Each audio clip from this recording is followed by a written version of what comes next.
વડોદરા શહેર સંસ્કારી નગરી। વડોદરા શહેરમાં છેલ્લા 30 વર્ષથી ભારતીય જનતા પાર્ટીનું શાસન અને 30 વર્ષથી હિન્દુત્વનું શાસન। ત્યારે જોવા જઈએ તો વડોદરા શહેરમાં આવેલ ઐતિહાસિક ઇમારતો જાળવવામાં ક્યાંક ને ક્યાંક વડોદરા મહાનગરપાલિકા ઊનું ઉતરી છે। બીજી બાજુ જોવા જઈએ તો માન્ય પ્રધાનમંત્રી ઐતિહાસિક ઇમારતો જાળવવાના પ્રયાસ કરી રહ્યા છે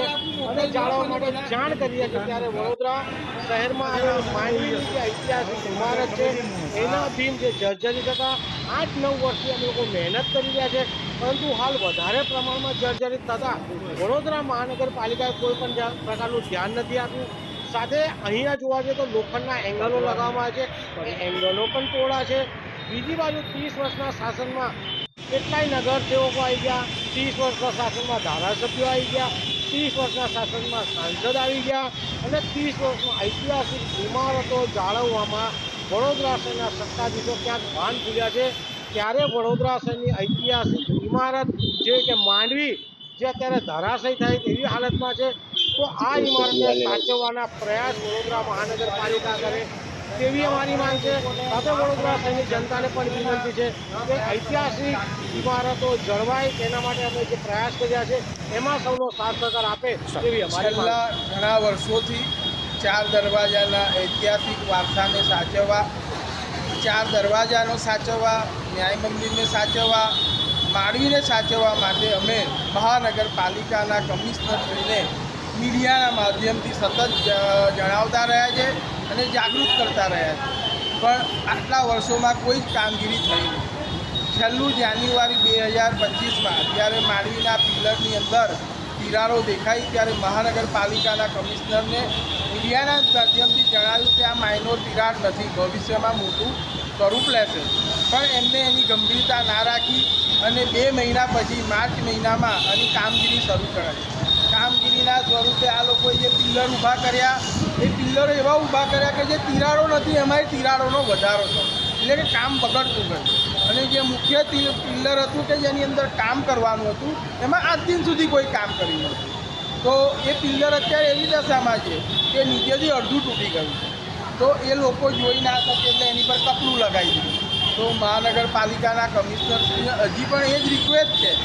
કે અમે તમારા મિત્ર તરીકે તમને જાણ કરીએ છીએ, વડોદરાના જાગૃત નાગરિક તરીકે જાણ કરીએ છીએ કે જે કામ મેન્ટેનન્સથી પતી જાય એ કામને તમે મોટા અકસ્માતનું સ્વરૂપ હવે આપી રહ્યા છો। આ વિસ્તારમાં ઘણા બધા લોકોની અવર જવર છે, ધાર્મિક આસ્થાનું સ્થાન છે, મુખ્ય 4 પિલ્લરોમાંનું એક પિલ્લર જો ડેમેજ થઈ જશે તો મોટો અકસ્માત સર્જાશે, તો આ બધી જવાબદારી મહાનગરપાલિકા ઉપર આવશે। તો મહાનગરપાલિકા આવા કોઈ પણ અકસ્માતની રાહ જોયા વગર આ પિલ્લર ઝડપથી યોગ્ય નિષ્ણાત હેરિટેજ કારીગરો પાસે કરાવે એવી મીડિયાના માધ્યમથી આપને વિનંતી છે। ત્યારે શહેરના રાજમાતા શુભાંગીની દેવી ગાયકવાડે પણ એક ઇન્ટરવ્યૂમાં વર્ષ પહેલાં કીધું હતું કે મને મારું જૂનું વડોદરા ઐતિહાસિક પાછું આપો, તો જે ગાયકવાડ પરિવારે આપણને આટલું બધું વડોદરા શહેરમાં કોલેજો આપી, સ્કૂલો આપી, દવાખાના આપ્યા, સરોવરો આપ્યા, બગીચાઓ આપ્યા, એ પરિવારમાંથી જો રાજમાતા કહેતા હોય કે મને મારું જૂનું સારું વડોદરા પાછું આપો, તો પ્રશાસનને અને સત્તામાં બેઠેલા દરેક લોકોને વિનંતી છે કે આપણે પ્રયાસ કરીએ કે જૂનું વડોદરા પાછું આવે અને ઐતિહાસિક ઇમારતો સચવાય અને માંડવીની જે આ દુર્દશા થઈ છે એના માટે આપણે બધા ભેગા થઈને ઝડપથી કામ કરીએ। તો હું મીડિયાના માધ્યમથી એ પણ કહીશ કે જે રીતે વડોદરાની જાગૃત પ્રજા ગણેશ ઉત્સવોમાં માંડવી પાસે આવે છે, ધાર્મિક યાત્રાઓમાં માંડવી પાસે આવે છે,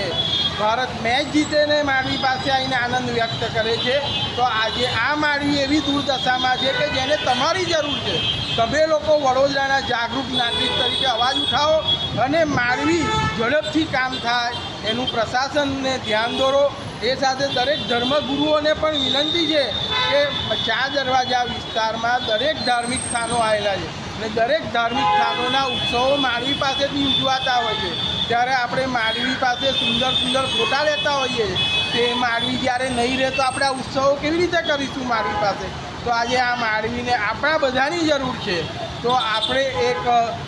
જન આંદોલન, જનજાગૃતિ લાવી મહાનગરપાલિકા વડોદરાના ઐતિહાસિક વારસાને તેમજ માંડવીને સારી રીતે સાચવે